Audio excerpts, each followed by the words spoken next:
Good afternoon, everyone, and welcome to our webinar, The Iran Nuclear Deal After 1 Year. We're so pleased that you joined WAND this afternoon, and we're very excited to hear from our presenters.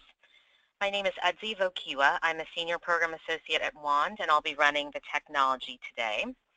Before we get started with the presentation, I just want to go over a few housekeeping items. All attendees will be muted during the presentation. You can submit any questions that you have for our presenters by typing them into the question section of your panel, which should be on the right-hand side of your screen.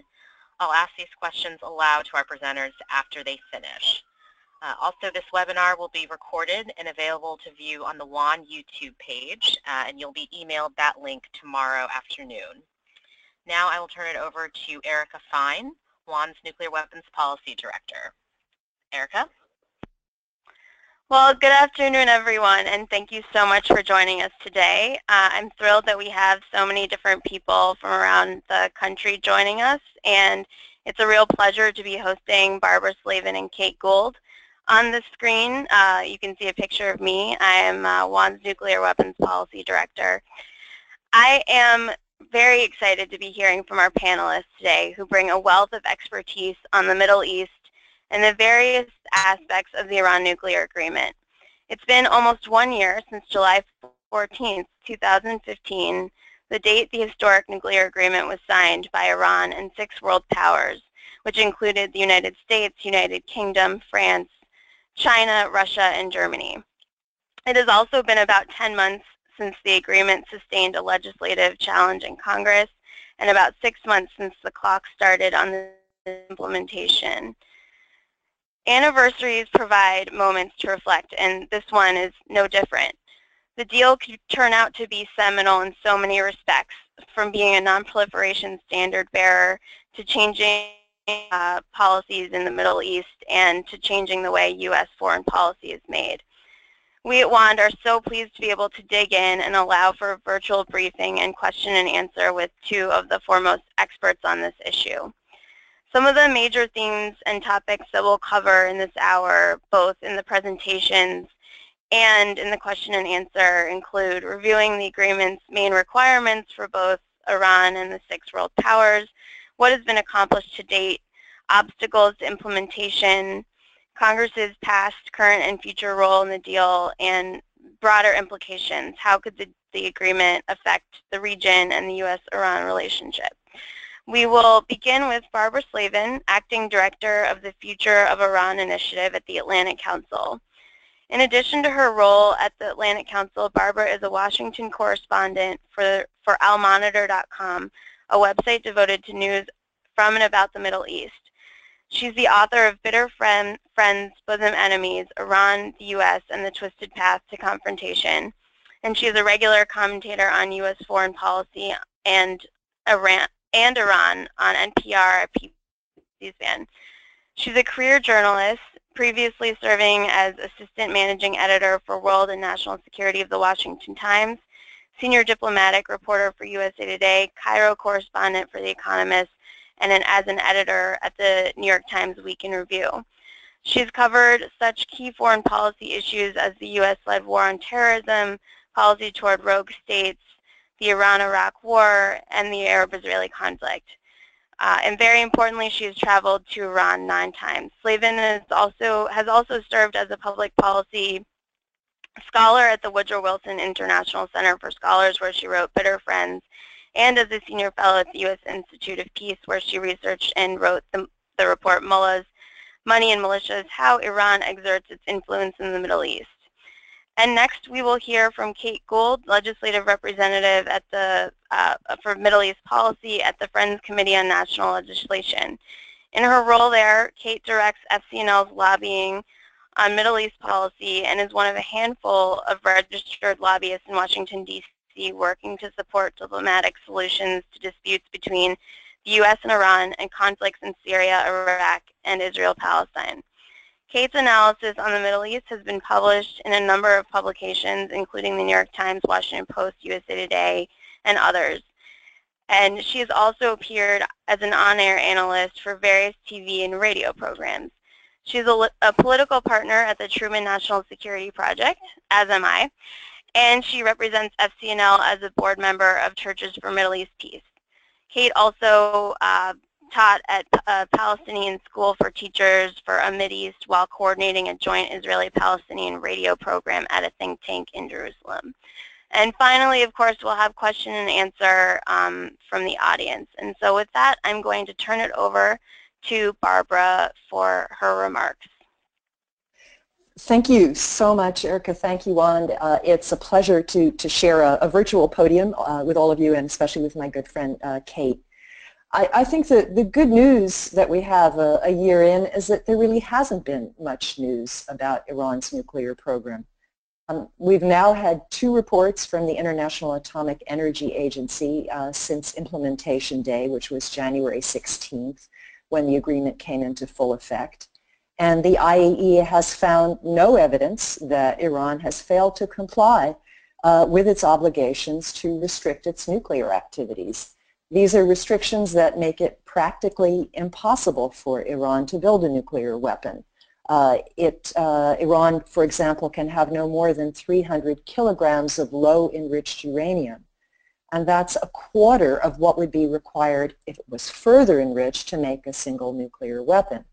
The deal also blocks Iran's other potential pathways to a bomb, and of course, all of it is monitored 24/7, 365 days a year by the IAEA and by the independent intelligence means of the United States and other interested parties. At the same time, the United Nations, the European Union, and the United States have also fulfilled their obligations to lift all nuclear-related sanctions. And as a result, the Iranian economy is slowly picking up steam with some complications, which I'll discuss. I've been going to Iran for 20 years now. As was mentioned, I've been there 9 times. And I've had a really unique perspective. I've been able to cover the U.S.-Iran dispute, crisis, whatever word you want to use, from both sides. And I think you can see online now a picture of me, somewhat younger, as a State Department reporter covering Secretary of State Colin Powell. He was quite interested in a better relationship with Iran, but he was blocked on this, as on so many other issues, by the neocons in the White House and in the Pentagon. And if you read my book, you can read some of the missed opportunities that took place under the George W. Bush administration. Now, I found it particularly fascinating to cover the U.S. policy toward Iran and then go to Iran to see the practical impact and how it affected Iranian thinking. There's a picture that you should see on the web now of my second to the last visit to Iran. This was in 2012, and it was taken in the old Iranian Parliament building, which is a spectacular place where the walls are covered in mirrors. And I was there to interview the then and still now Speaker of the Iranian Parliament, Ali Larijani, who is not exactly a liberal in an Iranian sense, but he's somebody who has backed a strategic turn by Iran to a better relationship with the United States. If we hold a mirror, pardon the pun, up to Iranian society, I think it's very clear that Iran has changed dramatically in 20 years, and in many ways for the better. While we've seen a backlash from hardliners to the nuclear deal, and Iran's human rights record remains poor, society as a whole has evolved dramatically. Iran today is among the most modern, secular countries in the Middle East. It has a very well-educated young population. Women in particular are well-educated. They form something like 2/3 of the university graduates.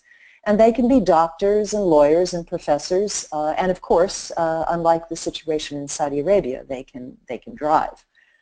At a conference I went to in Zurich a few months ago, I met a number of women entrepreneurs who were looking forward to benefiting from sanctions relief. I always tell business people who were worried about inadvertently doing a deal with a front for a still sanctioned entity connected, say, to the Iranian Revolutionary Guard Corps, that the best way to avoid that is to sign a contract with a female-run firm. Now, economic progress has not come as quickly as many Iranians had hoped. Western banks in particular are still nervous about re-entering the Iranian market. Iran has taken some steps to deal with concerns from what is known as the Financial Action Task Force, or FATF, which is a multinational bank monitor. And FATF in return has just suspended countermeasures against Iran. But Iran remains on probation, and it's still on a list of high-risk jurisdictions for banking, along with North Korea. We held a symposium on Iran at the Atlantic Council recently, and John Smith, the acting director of the Treasury Department's Office of Foreign Assets Control, or OFAC, said that despite these complications, Iran had already reaped what he called significant benefits from the nuclear deal.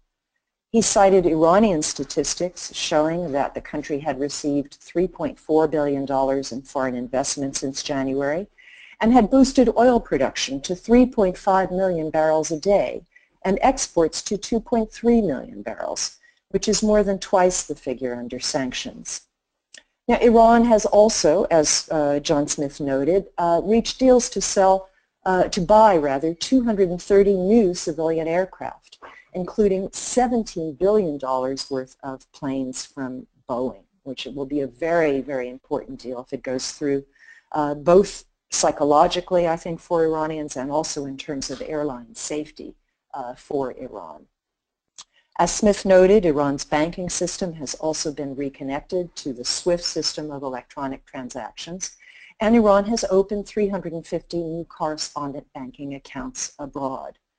What's most important is that the organization that Smith heads, OFAC, for decades was in the business of discouraging commerce with Iran, but has now shifted gears since the nuclear deal.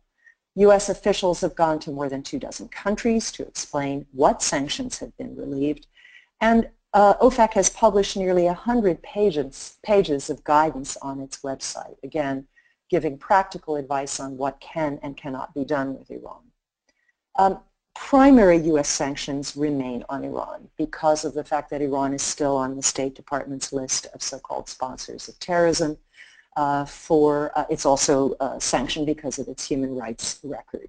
But other countries, other companies are free to do business in Iran. They have only two things to watch out for. They can't do business with a person or entity that's among 200 still on a specially designated sanctions list, and they can't involve a U.S. citizen or the U.S. financial system directly. But as Smith said, OFAC is not going to be playing gotcha for companies that conduct appropriate due diligence and inadvertently make a mistake. So we've had a big sea change in the attitude of the U.S. government, the U.S. Treasury Department, toward foreign business with Iran. Now, the Obama administration could do more in its remaining months to bolster the Iran deal. It could allow U.S. Treasury Department experts to advise the Iranians on other steps that they need to do to get off that banking blacklist, the FATF blacklist, which I mentioned. And OFAC could also issue a general license permitting Americans who work for foreign banks in senior positions to supervise Iranian compliance with international banking regulations and norms. But I think we have to give the Obama administration credit. It really has done everything it promised under this deal to make it work. And I think in particular this Boeing deal, if it goes through, will be added insurance that the so-called Joint Comprehensive Plan of Action, as it's known, will survive beyond the Obama administration because the deal is supposed to last nearly a decade. I worry, of course, like everyone, what would happen if by some horrible event Donald Trump were to become the next president of the United States. But I think even he would have difficulty tearing up a deal that is working. It is preventing Iran from developing nuclear weapons, and I think that a President Trump would have more than enough to keep himself busy renegotiating all American trade deals with all the countries around the world, and hopefully would not create another massive new problem by trying to walk away from an agreement that has been blessed by the United Nations and by all of the U.S. Major allies. So I remain optimistic. I was optimistic, frankly, before this deal was reached, that it was going to be reached. A lot of people thought I was crazy, but it turned out to be true. And I am optimistic that this deal is going to endure. So with that, why don't I turn the podium over to Kate, and she'll tell you how we all managed to keep this from being blocked by Congress.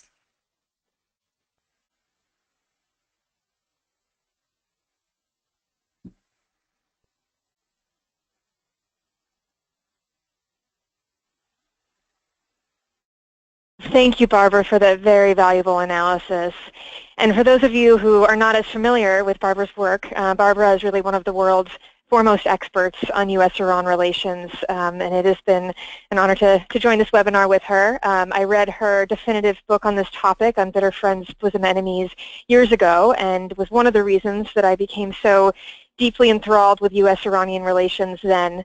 And remain so today. So this is a warning, I guess, for all of you that if you that if you read her book, that you may also become similarly hooked and won't be able to stop. So I highly recommend the book. And an honor to be back on the webinar with WAND, with Erica, who is a well-known superstar advocate on nuclear policy on the Hill, and it's been great to work in the trenches in the congressional offices with her, so and the whole WAND team.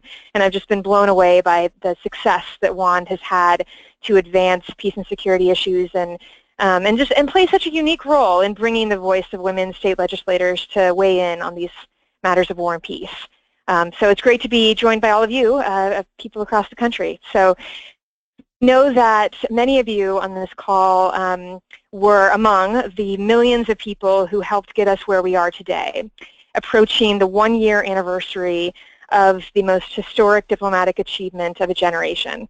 Many of you helped win the vote in Congress to support the deal by urging your members of Congress and to support it, to vote it, and or reaching out to the media or taking other kinds of action, signing petitions, and every effort, large and small, that was part of this big victory that we all had to win the most consequential war and peace vote of the decade. So that's what I want to talk with you about today. That spectacular win we had last year, which made all the successes since that Barbara just talked about possible. So the successes of freezing and rolling back Iran's nuclear program, imposing the most comprehensive inspection regime ever negotiated, and of course preventing another U.S. war in the Middle East. So if Congress had blocked that deal, we wouldn't be at this triumphant moment. I know Barbara mentioned that the good news is that there hasn't been so much news. We certainly know that if there was no deal, there would be a lot of news, and it would be as it was at so many points in last several years, where Iran has constantly been in the headlines for very unfortunate reasons. So, and of course, that still happens today, but on the nuclear front, we see this tremendous progress that really few thought was possible. So I want to talk a little bit about how we can protect the Iran deal from these continual efforts in Congress to sabotage its progress, because those do continue, that the opposition hasn't given up. And there are those who don't want to see this deal play out, and who want to take our countries back on a path more toward confrontation. As Barbara mentioned, the Iran deal has so many protections to prevent that from happening, but clearly there are hardliners in the U.S. and Iran and other places that don't want to see this success continue, and that believe there's something wrong with just having a negotiated settlement over this issue in the first place. So before we strategize on that and protecting the deal, I think it's really essential to understand the enormity of what we accomplished together and the extraordinary power that the pro-peace, pro-diplomacy constituency already has. So I know even though some of you were part of it, I think all of us could do more to help get this story out about how we won the deal. So just to understand, to kind of reflect a little bit about how high the stakes were, I'll ask you to step back into a time machine with me back to April 2006 when the Iraq War was raging and the Bush administration was threatening new confrontation. The Washington Post had reported that the U.S. is studying military strike options on Iran. A Pentagon panel was created to plan a bombing attack that could be implemented within 24 hours of getting the go-ahead from President Bush. And so we saw for years afterwards, through the end of the Bush administration, and and at times with Obama's first term, that there were these moments when the U.S. or Israel had teetered on the brink of some kind of escalated confrontation with Iran. So that's all why, of course, this nuclear accord reached last summer is of such monumental importance. And it's Barbara who wrote the book on missed opportunities between the U.S. and Iran. This was an opportunity finally that was really seized upon by both sides when our diplomats delivered us, from this confrontational state to the greatest diplomatic achievement, perhaps, of a generation. So we knew, that when diplomats struck the deal last summer, again, on July 14th, we knew that then there would be this pivotal date in September when Congress would vote on whether or not to block the Iran deal from going forward. So that means we had less than 2 months to stop Congress from sabotaging this agreement. And there were some members who did come out early in support of the deal and who had been following the negotiations very closely at every stage. So there were those who, who analyzed the details themselves. They knew that the nonproliferation expert community and the overwhelming majority of the national security expert community had endorsed the deal. And that included 78 leading nuclear and nonproliferation experts, 29 top U.S. scientists, 36 retired U.S. generals and admirals, more than 100 former U.S. ambassadors, including 5 former ambassadors to Israel. More than 100 countries had endorsed the deal, and scores of national security leaders. So we saw that. A lot of these national security experts had been following the negotiations for years and had previously spoken out in support of the framework agreement that preceded the final deal. So for a number of members of Congress, that was enough to be briefed intensively by the White House on the details of this deal, to hear from all these national security experts, this virtual consensus among the national security establishment that this was a good deal. But of course, for many of them, we knew that that wasn't enough. We knew we had to convince them that they had active voting constituencies in their districts and their states in support of the deal. So that's why it was this cliffhanger. It was, as the LA Times had reported, a perennial cliffhanger over last summer of how members of Congress would vote on this. And clearly the anti-deal crowd was mobilizing in force. There was a multi-million-dollar campaign waged to pressure members of Congress to oppose the deal, and they were pulling out all of the stops. So the opponents of the deal spent some $40 million over those 2 months to run ads like these. You might remember them. So when you face this kind of campaign, when you know that you're tremendously outspent and the opposition is just throwing millions upon millions of dollars into slick TV ads and major donor outreach, I heard from a number of congressional offices about how after their bosses came out in support of the deal, then suddenly fundraisers would be canceled, and there would be donors who would say, major donors, saying that they would no longer support these members. So it was a very nerve-wracking time for these offices. So what do you do when that happens? Of course, when well, many of you know that because this is what you did last summer. We all collectively had to put everything we had into exponentially increasing the number of emails, calls, letters to the editor, and most importantly, increasing the number of lobby visits. Just any kind of, especially face-to-face outreach, face-to-face engagement with members of Congress and their staff. You have to show that what you lack in money, you make up for in people power and passion. So we did that. So there's groups like WAND and FCNL, J Street, the National Iranian American Council, Win Without War, Peace Action, Move On, Credo, Council for a Livable World, of course the Plowshares Fund, coordinating many of us, and so many others. So I could go on, but together, all of us really melted the phone lines on Capitol Hill. I mean, there were over 150,000 calls to congressional offices in less than 2 months.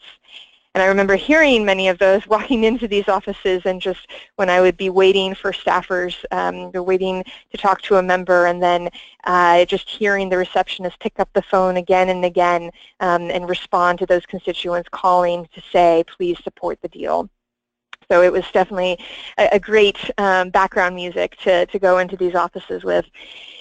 And in that same time, pro-deal groups generated more than 307,000 emails to Congress and a whopping 1.1 million signatures on petitions. All the groups working on this collectively generated a total of more than 200 pro-deal letters to the editor in less than 2 months, and many of them were in states where senators were on the fence until the very end. So all of this outreach was so important, and they were mentioned, these sorts of numbers that I'm giving you were mentioned in a letter, a thank you letter, that Minority Leader Nancy Pelosi sent to the various groups that really gave it their all last summer in organizing in support of the deal.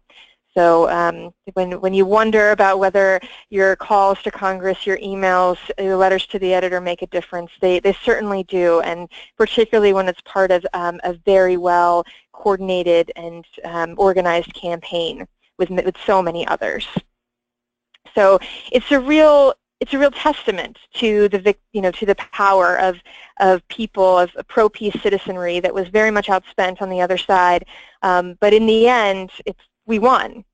So on September 10th of last year, 42 senators voted to protect the Iran deal from congressional sabotage, and that was enough to prevent Congress from being able to block the Iran deal. So there were 162 House members who voted in support of the Iran deal as well, which was beyond anyone's expectations. So in the end, against all odds, the millions of Americans who support diplomacy won in the face of a multi-million-dollar campaign to try to derail this historic agreement. But as I say, tension isn't going up, and there isn't giving up, and there are still real threats that could undermine the deal going forward. I often hear from members of Congress that and their staff, that many of them who support the deal, they say at this, over the last several months, they just haven't been hearing much from those on the pro-diplomacy side. They of course heard a lot around last summer, but now they don't hear much from the pro-diplomacy groups, and they hear a whole lot from those who are against the deal and who are still very, very persistent in trying to win them over. So they often say they want to hear more from constituents, to reach out to them, to get a better sense of where constituents stand on this issue, and to know that it's the pro-diplomacy groups, those who support the Iran deal, haven't forgotten about it.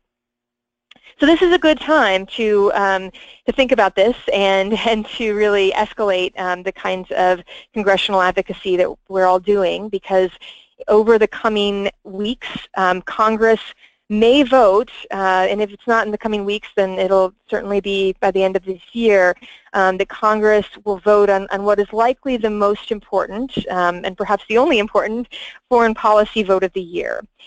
So that's before this new Congress and administration start next January. So Congress is going to vote likely on, in the coming weeks, possibly months, on reauthorizing the Iran Sanctions Act, which is this core component of the U.S. sanctions regime that has been imposed by the U.S. Congress. So the Iran Sanctions Act is set to expire by the end of 2016, by the end of this year. So it's virtually guaranteed that Congress will extend it. What is uncertain, though, is what that reauthorization will look like and what other Iran sanctions bills might be added to it at the same time. So what that whole package will look like. And this could be a real threat to, or at least a risk for the Iran deal, because Because the Iran deal, it's based on this premise that Iran will shrink its nuclear program in exchange for the U.S. shrinking its sanctions regime. So reauthorizing the Iran Sanctions Act, well, that would it would further extend this U.S. sanctions regime against Iran, and it's when the deal requires that the U.S. actually works to shrink it over time, particularly when you consider these other sanctions bills that may be added at the same time. So what we're looking at is that in about 8 years, or when the IAEA, so the UN nuclear watchdog, will give Iran a clean bill of health, so whichever one of those comes sooner, 8 years, or when that determination from the IAEA comes on Iran's nuclear program, then the U.S. is going to have to lift all these nuclear-related sanctions that have just been provisionally lifted at this point. So this day is called, which is spelled out in the agreement, is called Transition Day. So if the Iran Sanctions Act is extended beyond Transition Day, then this could send a message to Iran that Congress isn't serious about following the timeline of the Iran deal, particularly when then there's all these additional sanctions added at the same time. So the coming weeks and months, it's going to be a crucial time to really protecting these extraordinary gains we've made over the last years of the negotiations, both on the Hill and on the campaign trail. So look forward to your questions, and I hope this will encourage everyone to get engaged. Thank you so much, Kate. That was really, really helpful, and thank you, Barbara, as well for your presentation. I'm going to turn it over to Erica Fine before we take questions from the audience. Great. Thank you so much to both of you for such informative presentations. And I just have a few questions, although I know that we're eager to get to audience Q&A as well. So I think maybe I just want to step back and ask probably what to many of us may be a simple question, but I think it's important to remind our audience nonetheless. So is not known as a friend in the region. In fact, it has regional ambitions and has been sponsoring terrorist organizations for a number of years, and that has been at odds with U.S. policy in the Middle East. So I'm wondering if we could just step back and explain why a nuclear agreement, the nuclear agreement that was concluded, and and sustaining it is so important, and why do a nuclear agreement with a country like Iran in the first place? Okay, I guess that's for me, huh? Yeah. Well, it's exactly because we have these other differences with Iran that this nuclear agreement was so important, because the last thing that we would want would be a country that has had an adversarial relationship with the United States and some of our partners and allies in that part of the world. The last thing we would want would be for them to get nuclear weapons on top of the influence that they already have. So I think it was even more important. Also, the nuclear deal is kind of an entry point to beginning to rectify the incredible breach in relations between the United States and Iran that goes back to 1980 during the hostage crisis, when the U.S. broke relations with Iran when they were holding American diplomats hostage.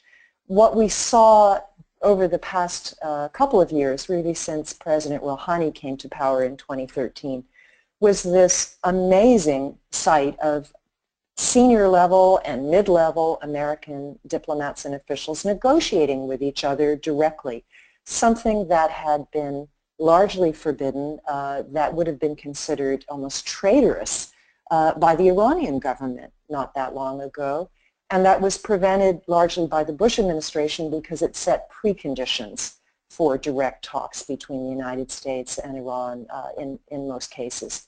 So, some people say, okay, it's just a transactional deal. I see it, frankly, as transformational. I think that it contains the seeds of a potential transformation in U.S.-Iran relations. And we have already seen Secretary of State John Kerry meeting with Iranian Foreign Minister Javad Zarif to talk about Syria, to talk about other issues. And even though Iran's supreme leader, Ayatollah Khamenei, who sets the tone for all of this, has said that Iran will not negotiate with the United States about things like Syria, Iran is certainly talking to the United States.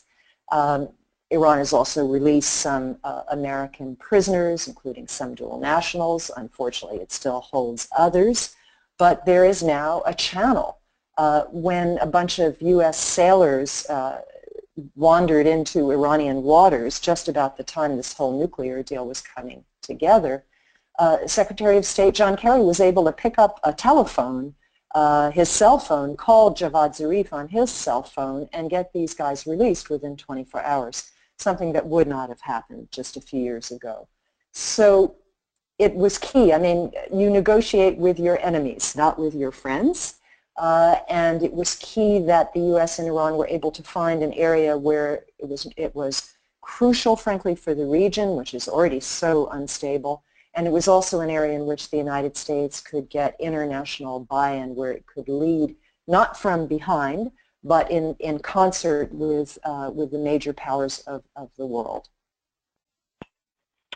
Great, thank you. I know that will be helpful to many of our audience members who are deeply concerned about the conflict in Syria and you know, how the U.S. can work with Iran and other non-traditional partners to figure out how to fix that mess. And one other question, I think for either of you, in terms of the Iran Sanctions Act. So I'm curious whether the Obama administration has taken a position on the 10-year extension, and if you could speak to how that may play out in Iran. Well, I can start. Just about the Obama administration's position on this. So what they've said is that they think it's unnecessary for Congress to move forward with an extension of the Iran Sanctions Act, that the administration already has the authority to enforce existing sanctions, and so it's duplicative and not helpful, I think, you know, is the kind of tone of the words that they've used. So they, I'm not aware of any kind of public stance, and you know, it's a time when the administration has spoken out publicly on the years proposed for an extension of the Iran Sanctions Act. You know, about how it will play out in Iran, I think that's that's a good question, and we've seen differing press reports about that. Yeah, do you want to talk about that, Barbara? Yeah, sure. I mean, obviously it would be considered a hostile act. You know, I would think that one compromise, if you know, folks on the Hill are looking for a compromise, is to extend it only through that transition day and not beyond, because the expectation is that then it really would sunset for good. So we should explain what the Iran Sanctions Act does. Actually, it's so-called secondary sanctions. It would sanction foreign companies that invest, I forget whether it's 20 million, I think, in Iran's gas and oil sector, in its energy sector. And these secondary sanctions were lifted under the Iran nuclear deal, and as long as Iran is abiding by it, they should not come back into effect. I frankly doubt that any European companies would accept their reimposition unless Iran violated the deal in some egregious way. So it would be just sort of a theoretical extension anyway. I mean, these sanctions would remain waived under the nuclear deal. But I would not advocate extending it beyond transition day. I think that would be a huge mistake and send a very negative signal to the Iranians, suggesting that we don't trust them and we think that they're going to cheat or they're going to go back to their bad old ways as soon as they can. Yeah, and maybe, and just to note also, I mean, that the discussion on the Hill is about, because they know that they probably have one chance to pass some Iran-related legislation. Actually, since the deal, they haven't passed an Iran sanctions bill, which is unprecedented. So now that they know that there is this time that's going to be on the floor for Iran sanctions, there is this move to try to pile on a lot of different sanctions, and so that adds fuel to the fire in terms of sending the message that that Congress is not serious about upholding a deal, or could send that message, depending on what this kind of bill looks like in the end. Got it. Thank you. Very helpful. All right, I'm going to pass it off to Utsi for the time being to see what questions have come in from the audience. Thank you, Erica. Our first question is from Mickey Lynn. Mickey asks, what's the best way to follow congressional efforts to undermine the deal, and are there any ways that we can speak out against it? Great question. Well, I can just mention, of course, that I would assume, but hope that everyone is on Juan's mailing list, and also hope that folks would sign up for FCNL's mailing list, so you can do that, and you can actually sign up specifically for FCNL's foreign policy work, and Iran is a big focus here at fcnl.org/sign-up, and we will, all of these groups that we all work together, and our job is in large part to tell our network when are those key moments that are most important to weigh in on these issues, and to get engaged with Congress, because certainly it is, these things can just turn around very quickly, and sometimes there's late-breaking developments, and the time to really make a difference is going to be pretty instant. So it's, for example, right now, this whole Iran sanctions package is under wraps. It's under negotiations. They've been telling us for a while that it would be on the floor, and hasn't yet. And so it is a bit uncertain, and of course it is our job to try to follow this uncertainty, and then when there are those key moments, then we'll let you know. But certainly all of these groups, we all are organizing around the July 14th anniversary. So this is a crucial time, because people will be paying attention to Iran, to get your voice heard, and to send letters, to call Congress, to write letters to the editor, op-eds, to speak out in local media, and all that kind of work. Great. And a quick follow-up to that question from Reverend Rich Peacock. He asks, what's the basic message to send to our senators and our representatives when talking about the Sanctions Act?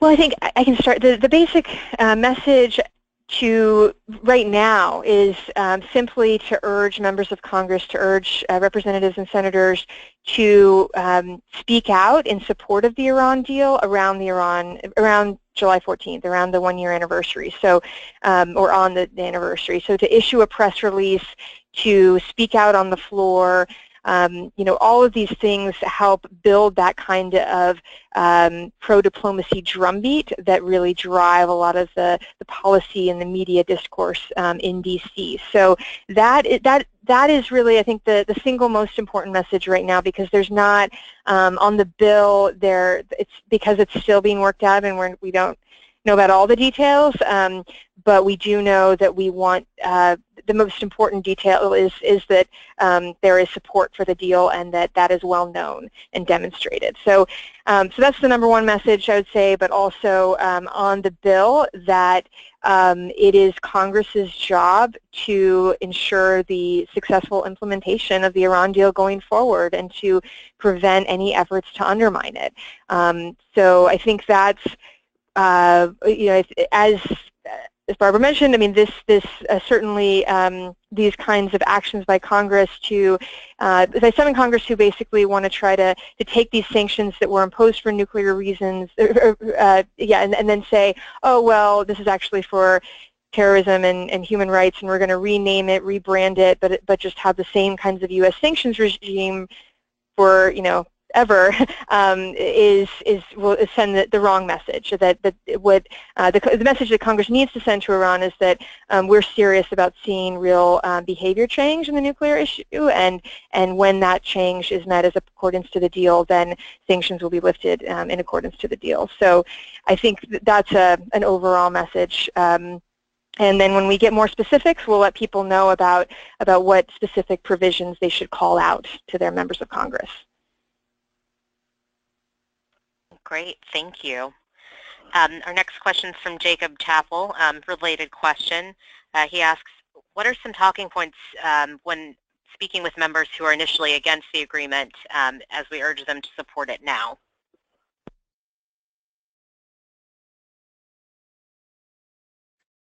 Okay, go ahead. Maybe I'll start, you can finish.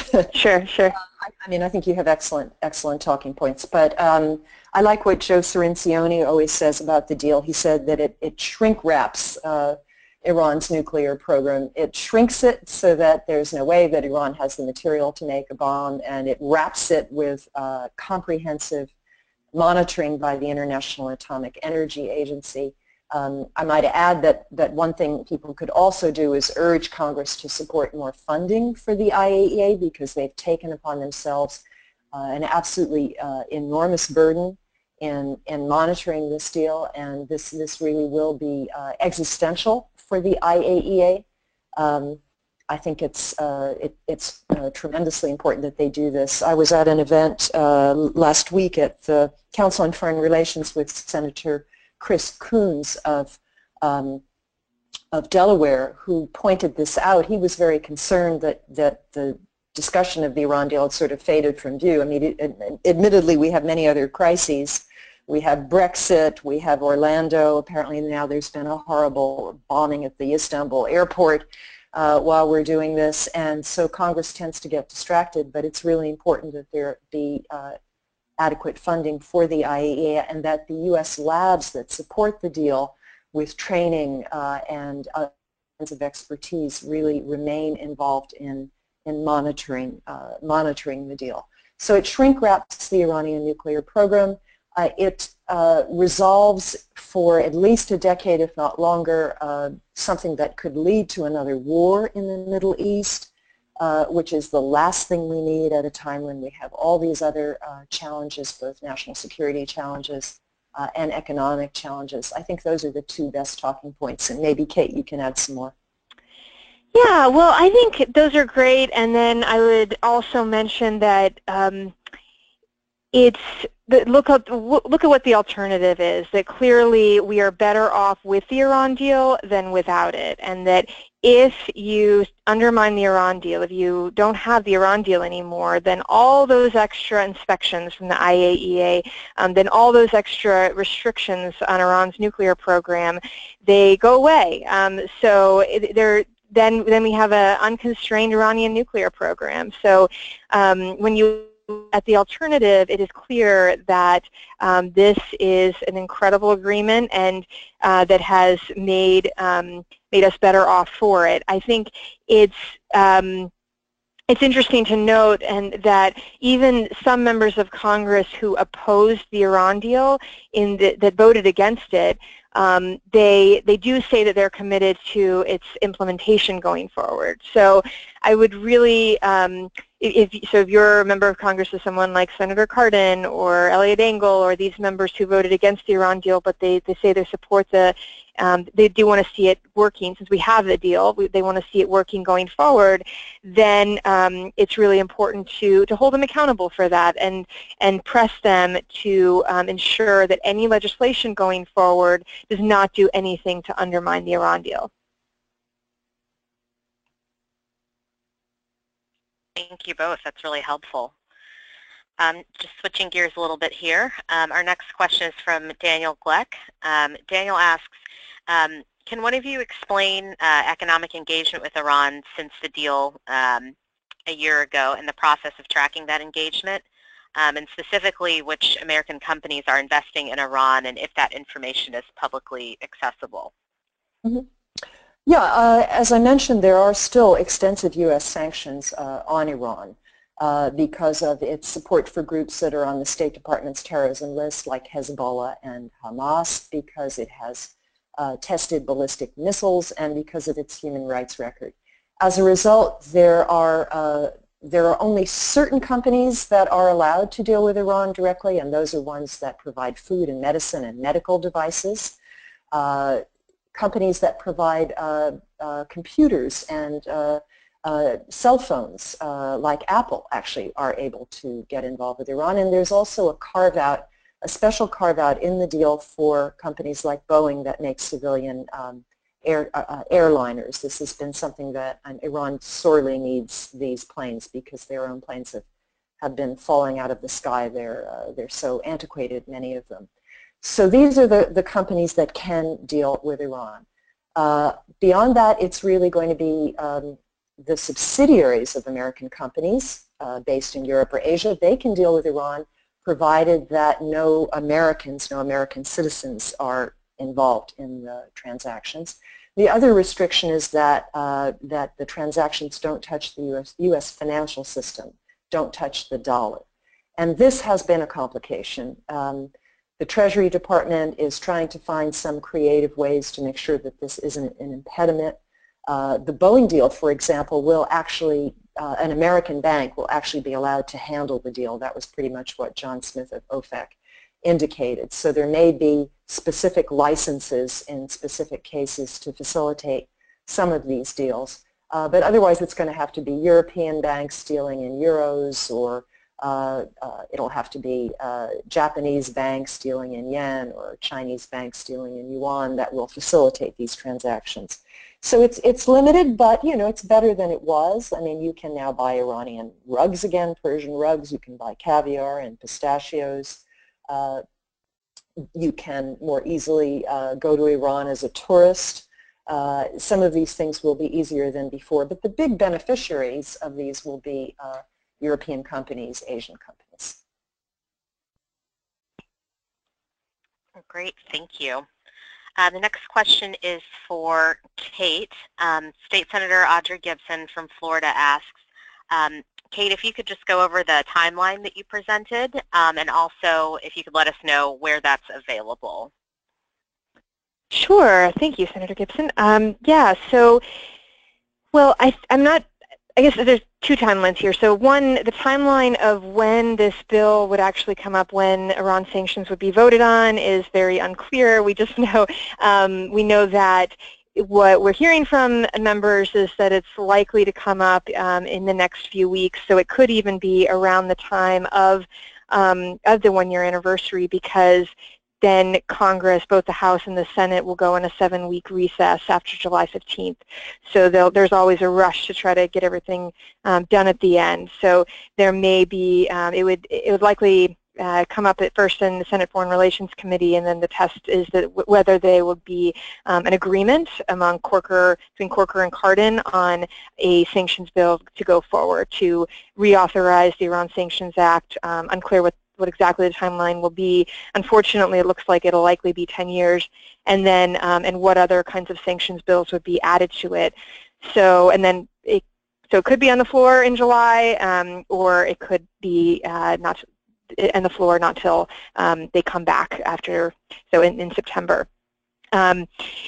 So on the timeline of just the mention of transition day, so in the JCPOA there's a specific text mentioning transition day. So it would be October 2023, that's 8 years from now, or when the IAEA would make a determination. I kind of use the cute phrase of clean bill of health, but when they make a determination that Iran's nuclear program is entirely peaceful. And so that there's some experts, I should say, that have estimated it take longer to make the determination. Maybe Barbara can speak more to that, but but what the transition day, what the JCPOA says is that a transition day would be the earlier date, so either 8 years from now or when the IAEA makes that determination. And at that point, then U.S. nuclear-related sanctions against Iran that have now been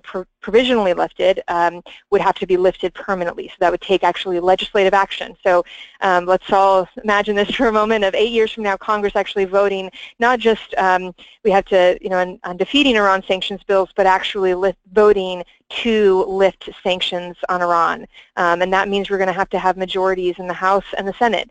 And that means we're going to have to get a lot of Republicans and to support the Iran deal. It has to be much more bipartisan than the discussion has been so far. So kind of shows the work ahead we have. And right now, so if the Iran Sanctions Act was extended, then that would be by 10 years, and of course that would be to 2026, and so that would be after the transition day commitment to lift sanctions, which would mean that on transition day they would have to, in addition to all the sanctions lifted, the sanctions already on the books, there would have to be the Iran Sanctions Act lifted as well. So I know that's a lot of information there, but and I don't have it. Let's see. I'm trying to think where it's posted. I can send you guys.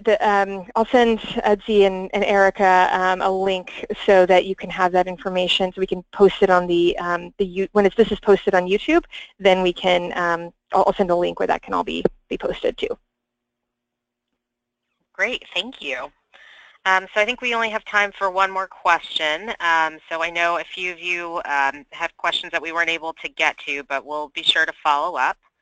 So our last question is from Marcia Hoppel.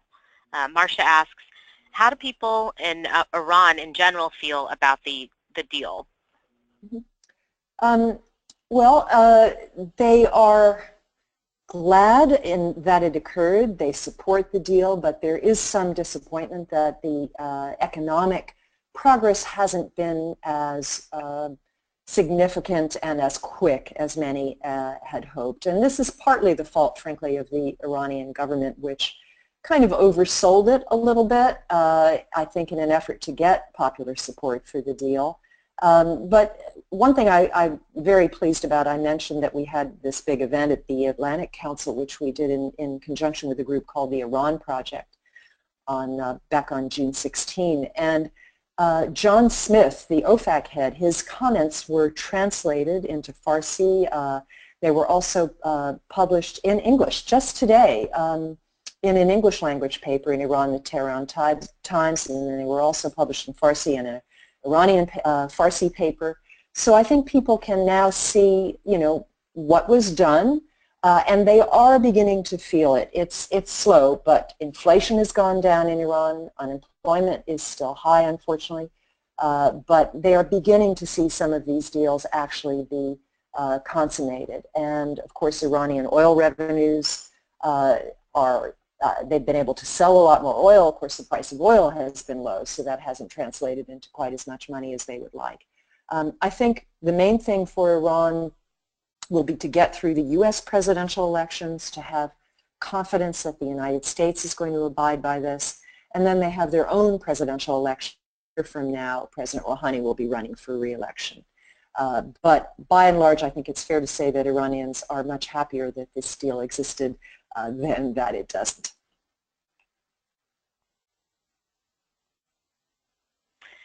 Well, thank you again to both Barbara and to Kate for such knowledgeable, for being on our webinar, for your deep expertise and knowledge. And I just want to also say that it's great to see how much hunger there is out there for information on this issue. And we will be sure to, make sure to get information out to our audience as soon as possible, and stay tuned for action alerts and more information coming from Juan in the coming months. So thank you again. Thank you. Thank you. Thanks so much. All right, bye-bye.